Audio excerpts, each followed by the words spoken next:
असं आहे की देशामध्ये आदरणीय प्रधानमंत्री आणि अमित शहाजी यांचंच डुप्लिकेशन आपल्या इथे अमरावतीमध्ये आदरणीय खासदार बोंडेसाहेब आणि माजी खासदार नवनीत राणा त्यांचे यजमान करत राहतात.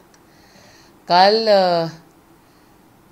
4 तारखेला निवडणूक झाली. आदरणीय खासदारांनी 5 तारखेला पत्र दिलेलं होतं आणि रोज दिरंगाई.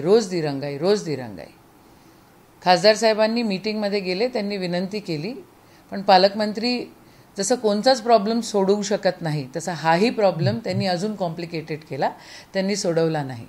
एखादा समजदार जर पालकमंत्री असता तर त्यांनी ते अरे चला तुम्हाला अजून एक बिल्डिंग देतो, तुम्हाला अजून एक ऑफिस देतो, तुम्ही हे घ्या आणि विषय संपवला असता. पण नाही, त्यांनी खालच्या दर्जाची वागणूक आम्हाला दिली. आमचा खासदार एक मागासवर्गीय समाजाचा आहे म्हणून मीटिंगमध्ये पण त्यांना 3ऱ्या ठिकाणी बसवतात. त्यांना उभं राहायला त्या ठिकाणी उभं राहावं लागतं. आल्याबरोबर खुर्च्या पण देत नाहीत आणि अतिशय घृणास्पद वागणूक या ठिकाणी आहे. ह्या सगळ्या प्लॅनिंगच्या मागे राणा आणि बोंडे आहेत आणि ते जे कार्यालय आहे, खरं ते कार्यालय खासदारांना देण्यात यावं असं 2015मध्ये त्यांनी जे कोणी निवडून गेलेले खासदार आहे त्यांना देण्यात यावं. त्याचा जो म्हणजे जे काही त्यांनी नियमावली काढली होती त्याच्यामध्ये एक टाईपरायटर आणि हे सरकारकडनं प्लॅनिंगकडनं त्यांना मिळावं आणि जे काही प्रॉब्लेम्स येतात तिथं खासदार निवडून आलेले खासदार, म्हणजे मग ते या जिल्ह्याला 2 खासदार निवडून येतात, एक वर्धेचे आणि एक अमरावतीचे. ते दोन्ही खासदारांनी ते ऑफिस चालवावं आणि त्याची मदत घ्यावी.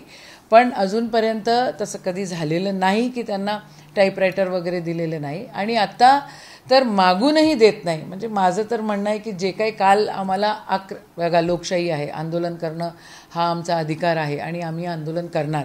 यांनी आमच्यावर जोर जबरदस्तीनं गुन्हा दाखल केलेले आहे. ठीक आहे, करा, तुम्हाला इमॅच्युअर वागायचं असेल तर वागा, पण फक्त आमचा खासदार त्या ठिकाणी नाही बसला पाहिजे. काँग्रेसचे लोक तिथं नाही बसले पाहिजे.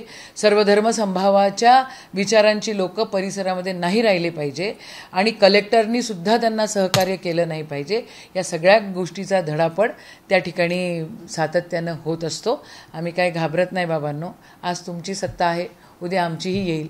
खूप सारी कामं करायची आहेत आणि त्या कामांमध्ये तुम्ही जर अडथळे आणत असाल तर ठीक आहे, आणा अडथळे. म्हणजे कालची वागणूक आदरणीय पालकमंत्र्यांची आणि त्यांचे जे सहकार्य आहे त्यांची ही खरोखर हास्यास्पद होती असं मला या ठिकाणी म्हणावंसं वाटतं. राज्यसभेचे खासदार अनिल बोंडे यांनी पण पत्र दिलंय की आम्हाला कार्यालय द्या. नाही, पण तिथे तसं नाहीच आहे ना. त्यांनी जे परिपत्रक काढलेलं आहे त्या परिपत्रकामध्ये लोकसभेच्या खासदारांसाठी आहे. बघा, आता ते मी ऐकलं रवी राणा, माजी खासदाराच्या यजमानांचं, रवी राणांचं काय त्यांनी माझ्यावर ॲलिगेशन्स लावलेले आहे आणि काय केलेलं आहे हे ऐकलं मी. अतिशय हास्यास्पद त्यांचे ॲलिगेशन्स आहेत. ते परिपत्रकामध्ये राज्यसभेच्या खासदाराचं नेमणूक नाही आहे. आता राहिला पालकमंत्र्याचा विषय. पालकमंत्री म्हटले, मला तर फार आश्चर्यच वाटलं, असं कसं? हो, आमच्या जिल्ह्यामध्ये ती व्यवस्था केलेली होती, तुमच्या जिल्ह्यांमध्ये तुम्ही नाही केली, त्याला आम्ही काय करणार? आमच्या जिल्ह्यामध्ये आम्ही ती व्यवस्था केली होती आणि ती झालेली होती. परिपत्रक निघालेलं आहे, काढा मागचे परिपत्रकं, बघा ते सगळे. त्याच्यामध्ये राज्यसभेच्या खासदाराचा कुठेच उल्लेख नाही आहे. एवढं मोठं कलेक्टर ऑफिस आहे. 2 समजा तिथं वादविवाद झाला तर 2 लोकांना 2 ऑफिसेस देऊ शकले असते ना. पण नाही, काँग्रेसचा खासदार आहे, महाविकास आघाडीचा खासदार आहे आणि खासदाराला तिथे बघा, आमचा खासदार सर्वसामान्य माणूस आहे. आमच्या खासदाराच्या बँकेच्या अकाउंटमध्ये आज जर तुम्ही बघितले तर फक्त 5 लाख रुपये आहेत. खासदाराला ऑफिस नको का बसायला? आणि आता हे तर खूप धनवान लोक आहेत. तुम्हाला माहिती किती ही आमची लढाई पण धनशक्ती विरुद्ध जनशक्तीची होती. त्यांनी बांधावे त्यांचे ऑफिसेस. त्यांच्याकडे मोठे मोठे जमीन आहेत, मोठे मोठे सगळ्या गोष्टी आहेत. डॉक्टर बोंडेकडे पण खूप जमीन आहेत.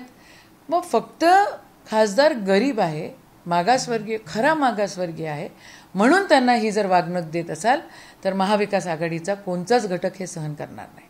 शेवटचा प्रश्न आहे, आता कार्यालय पुन्हा सील केलं, आता काँग्रेसची भूमिका काय आहे? नाही, ते सील केलं तर आता त्याने काय कुत्रा भोकला म्हणून आम्ही कुत्र्यासारखं भोकत राहू का? आम्ही आंदोलन केलं, आम्ही जनतेला हे दाखवलं की बाबा हे जे काय होत आहे दडपशाहीखाली होत आहे, आमचं काही काम थोडी ना ते थांबवू शकतात. आम्ही काम करत राहू, कुठे दुसरीकडे बसू, टेबल टाकून देऊ, तिथे टेबल टाकून लोकांची कामं करू. टेबल टाकायला तर आम्हाला तिथे हटवू शकत नाही, आम्ही तर लोकप्रतिनिधी आहोत. आम्ही त्या ऑफिसच्या समोर टेबल टाकू आणि आमचं कामाला सुरुवात करू. आमची 2-3 पोरं तिथे राहतील, रात्री जाताना टेबल घरी घेऊन जातील. त्याच्यामध्ये काय म्हणजे आता तुम्हाला फक्त आमचा खासदार मागासवर्गीय आहे, गरीब आहे म्हणून जर ही वागणूक मिळत असेल आणि म्हणून जी अरेरावी मागच्या 5 वर्षांमध्ये आम्ही बघितली तीच अरेरावी पुन्हा एकदा प्रशासनाच्या मार्फत जर चालवत असाल तो मालिक है, भगवान है. एबीपी माझा, उघडा डोळे बघा नीट.